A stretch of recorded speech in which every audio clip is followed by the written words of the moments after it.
Boses ng mamamayan. Gusto ko sana yung bilang estudyante. Iba't ibang opinyon ng taong bayan. Ang gusto ko talagang Ating alamin sa Kalye Survey. Siguro kung bibigyan ako ng pagkakataon para mag-relax, doon ako sa sarili kong bayan, sa Bato Ferry, para sa Laur Bato Ferry, Nueva Ecija. Kasi doon ka lang makita ng mga magagandang cottages, mga naka-landscape. Meron siyang magandang tanawin, tsaka malinis na tubig. Doon ka din makakita ng mga kayat, mga ganun. Tsaka maganda rin mag-relax doon kasi nga ma-fresh yung hangin, may mga ATV pa rin na pwede mga sakyan. Napakasarap doon, nakakagaan sa pakiramdam. Sa Laur po.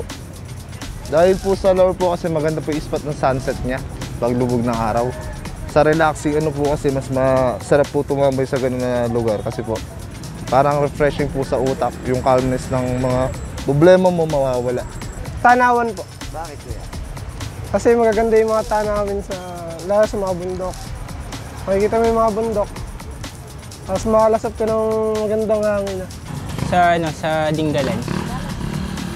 Kasi maganda yung tanawin, nakaka-relax. Siguro sa Laur Tanawan. Kasi pagkahapon nakaka-refresh yung tanawin doon.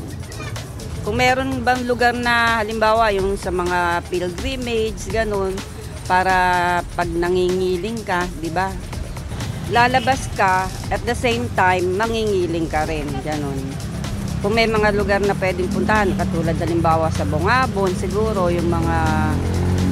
Kasi di ba may mga area din naman na may mga parang resort, tapos may mga chapel, ayun, simbahan, ganyan. Sa bahay lang.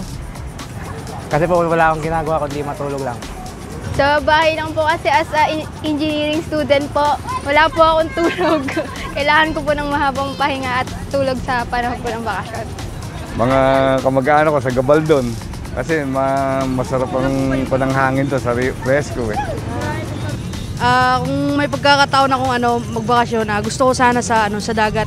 Kasi ngayon is summer, mas maganda pag magmamaligo ng dagat na mainit yung panahon kasama yung pamilya. Yan lang po. Boses ng mamamayan. Gusto ko sana yung bilang estudyante. Iba't ibang opinyon ng taong bayan. ang gusto ko talagang Ating alamin sa Kalye Survey.